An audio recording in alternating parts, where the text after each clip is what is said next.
To our channel. இந்த சேனலுக்கு நீங்கள் புதுசு அப்படின்னா சப்ஸ்கிரைப் பண்ணிக்கோங்க. மறக்காமல் பெல் பட்டனில் ஆல் அப்படின்னு கொடுத்துக்கோங்க. அப்போ தான் நாங்கள் கொடுக்குற நோட்டிஃபிகேஷன் உங்களுக்கு ஒன்றுக்கு ஒன்று வந்து சேரும். இந்த வீடியோவில் மெட்டாசைக்கோட் எக்ஸாம்லேருந்து ஒரு நோட்டிஃபிகேஷன் வந்திருக்கு.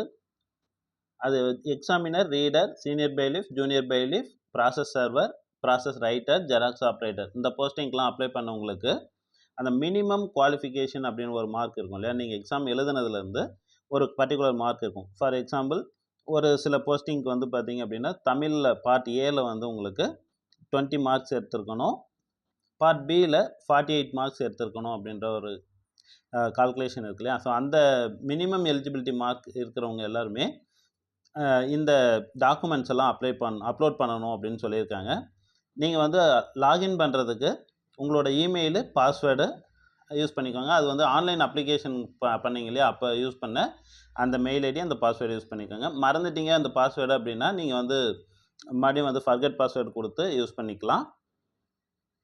இது வந்து 3/2/2025, அதாவது நாளைக்கு திங்கட்கிழமையிலேருந்து காலையில் 6 மணிக்கு ஓப்பன் ஆகும். 6/2/2025 வியாழக்கிழமை 5:30 மணிக்கு இல்லை 6 மணிக்கு வந்து க்ளோஸ் ஆகிடும். ஸோ உங்களுக்கு நீங்கள் இந்த 3 நாளுக்குள்ளே அப்லோட் பண்ணியிருக்கணும். என்னென்ன டாக்குமெண்ட்ஸ் அப்லோட் பண்ணணும் அப்படின்னு பார்த்தீங்கன்னா, கம்யூனிட்டி சர்டிஃபிகேட், இது வந்து பிடிஎஃப் ஃபைலாக தான் இருக்கணும், 200 கேபிக்குள்ளே இருக்கணும். அடுத்து educational qualification certificate, SSLC, higher secondary, அதாவது +2 சர்டிஃபிகேட், டிப்ளமோ இருந்ததுன்னா டிப்ளமோ சர்டிஃபிகேட், டிகிரி நீங்கள் ஏதாவது எனி டிகிரி படிச்சிருந்தீங்க அப்படின்னா டிகிரி சர்டிஃபிகேட் யூஸ் பண்ணணும். அப்புறம் ட்ரான்ஸ்ஃபர் சர்டிஃபிகேட், டிசி.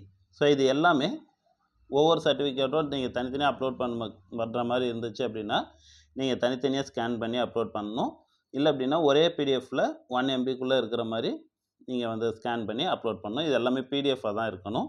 அடுத்து ஃபிசிக்கல் ஹேண்டிகேப் பர்சன்ஸ் இருந்தீங்க அப்படின்னா அவங்களும் வந்து அந்த சர்டிஃபிகேட் வந்து நீங்கள் அப்லோட் பண்ணணும். 200 KB இருக்கணும், அதுவும் பிடிஎஃப் ஃபைல் தான். அடுத்து பிஎஸ்டிஎம் தமிழ் மீடியம் சர்டிஃபிகேட் இருந்தது அப்படின்னா அந்த சர்டிஃபிகேட் 1 MBக்குள்ளே இருக்கணும் அந்த பிடிஎஃப் ஃபைல். அடுத்து ப்ரையாரிட்டி சர்டிஃபிகேட், ஏதாவது ப்ரையாரிட்டி கேட்டகரியில் நீங்கள் அப்ளை பண்ணியிருந்தீங்க அப்படின்னா அந்த ப்ரையாரிட்டி வந்து யூஸ் பண்ணிக்கலாம். அந்த சர்டிஃபிகேட் வந்து நீங்கள் 1 MBக்குள்ளே ஸ்கேன் பண்ணி பிடிஎஃப் ஃபைலாக அப்லோட் பண்ணணும். டெஸ்டிடியூட் வீடோ அந்த சர்டிஃபிகேட் இருந்துச்சு அப்படின்னா நீங்கள் 200 KBயில் பிடிஎஃப் ஃபைலாக கன்வெர்ட் பண்ணி அனுப்புங்க. அதை நீங்கள் அப்லோட் பண்ணும்போது எக்ஸ் சர்வீஸ் மேன் இருந்தீங்க அப்படின்னா 200 KBயில் பிடிஎஃப் ஃபைலாக அதை கன்வெர்ட் பண்ணிக்கோங்க அந்த சர்டிஃபிகேட்டை. எக்ஸ்பீரியன்ஸ் சர்டிஃபிகேட் வந்து ஜெராக்ஸ் ஆப்ரேட்டருக்கு மட்டும்தான், வேறு மற்ற கேட்டகரிக்கு இல்லை. ஸோ வேறு போஸ்டிங் எதுக்காவது அப்ளை பண்ணியிருந்தீங்க அப்படின்னா நீங்கள் எக்ஸ்பீரியன்ஸ் சர்டிஃபிகேட் அப்லோட் பண்ண தேவையில்லை.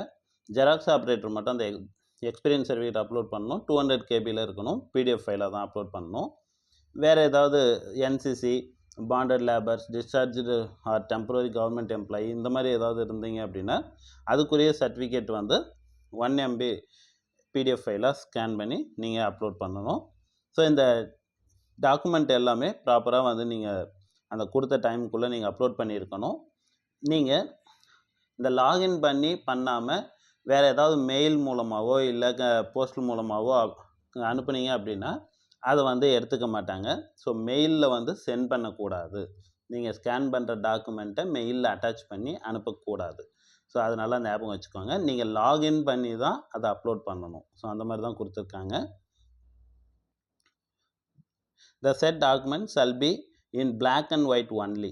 நீங்கள் கலர் டாக்குமெண்ட்டாக அதை ஸ்கேன் பண்ணக்கூடாது, பிளாக் அண்ட் ஒயிட்டாக தான் ஸ்கேன் பண்ணணும். ஸ்கேன் பண்ணும்போதே அங்கே பிளாக் அண்ட் ஒயிட் அப்படின்னு சொல்லி நீங்கள் சொல்லிடுங்க. கடையில் பண்ணீங்க அப்படின்னா நீங்கள் வீட்டில் பண்ணாலும் உங்கள் மொபைல் யூஸ் பண்ணி பண்ணும்போது பிளாக் அண்ட் ஒயிட் அப்படின்னு கொடுத்துக்கிட்டிங்கன்னா அதுலேயே வந்துடும்.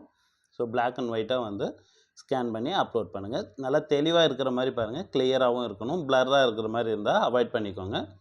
Okay, thank you.